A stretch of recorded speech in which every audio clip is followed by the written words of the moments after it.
राजनीति में भी तुम्हारा समाज सपने बड़े नहीं देख रहा, तुम्हारा समाज सपने बड़े नहीं देख रहा। अभी भी मैं किसी लोगों से मिलता हूं तो कहते हैं कि बेटा यार एमएलए बन जा।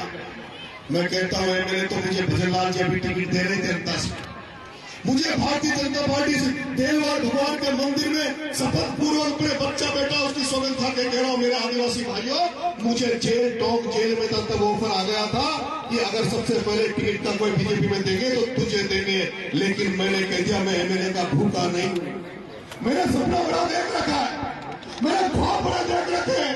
नरेश मीणा एमएलए बनकर केवल एक विधानसभा में एमएलए बनकर केवल एक एसडीएम को तहसीलदार को ऑर्डर कर सकता है, लेकिन नरेश मीणा ऐसा बनना चाहता है। अगर राजस्थान में 50 जिले हैं तो मैं ऐसा बनूं जो 50 जिलों के कलेक्टर एसपी को ऑर्डर कर सके, 50 जिलों के कलेक्टर एसपी को ऑर्डर कर सके।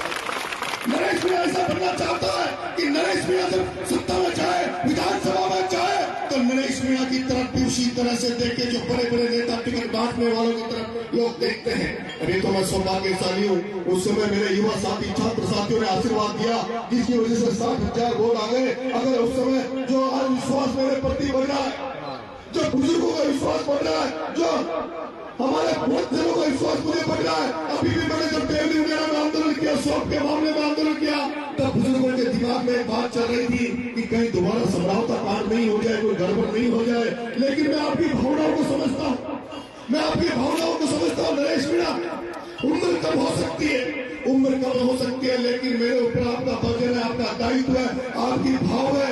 मैं कभी भी ऐसा काम ही नहीं करना चाहता जिससे मेरे लोग कमजोर हो, उनको नीचा देखना पड़े। अरे मैं तो जरूरत पड़ती तब भगत सिंह बनता हूँ, जरूरत पड़ती जब गांधी बन जाता हूँ। मैंने भगत सिंह को भी पढ़ा है, गांधी को भी पढ़ा है।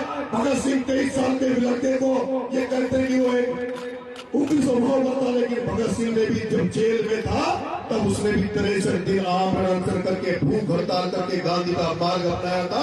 मैं भी देखता हूँ अगर जहाँ सीधे उंगली से घी निकले वहाँ सीधी से प्रयास करते हैं, टेढ़ी करने की जरूरत पड़े तो टेढ़ी करनी पड़ती है। और अभी आपने आंदोलन हुआ, उसमें आपने देखा होगा रात को 1:30 बजे तुम्हारे बेटे के पास है क्या, तुम्हारे पास बेटे के पास तो पद भी नहीं है, वो था भी नहीं है, लेकिन रात को तुम्हें गर्व हुआ होगा, तुमने प्राउड महसूस किया होगा कि जब तो कोई सांसद एमएलए बिठाते हैं, वैसे तुम्हारे बेटे ने बिना कई पद के, बिना किसी कद के भी एडीएम को और एडिशनल एसपी को सीट के ऊपर उसके गाड़ी के ऊपर बिठा के फैसला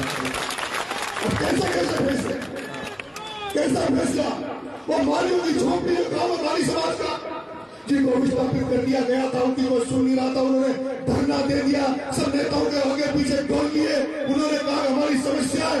नरेश मीणा ने उसी दिन ऑर्डर करवा दिए कि तुम्हें मुआवजा भी मिलेगा, तुम्हें जमीनों के पट्टे भी मिलेंगे। नरेश मीणा ने उस तोड़ थानेदार की इन्वेस्टिगेशन चालू करा दी। नरेश मीणा ने जो गलवा बांध है उसमें जो डूब क्षेत्र में जो किसानों का मामला है उनका मुआवजा चालू करवा दिया। नरेश मीणा ने जो तुम्हारी अभी फसलें जो कटेगी उन पर 2 समर्थन मूल्य पर कांटे बढ़वाए, एक अलीगढ़ में कांटा लगेगा और एक धूनी में समर्थन मूल्य पर कांटा लगेगा।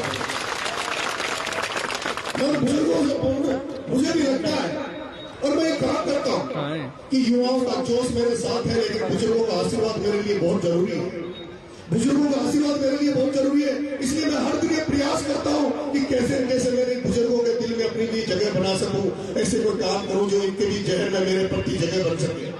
अभी राजनीति में बात चल रही है, मेरे साथ वाले मेरे से पूछते हैं नरेश भाई पर क्या करेंगे आगे, नरेश भाई पर आगे क्या करेंगे। मैं कहता हूं कि मुझे खुद को भी ये नहीं पता कि आगे क्या करेंगे, क्योंकि राजनीति में परिस्थितियां बनती है, राजनीति में परिस्थितियां बनती है।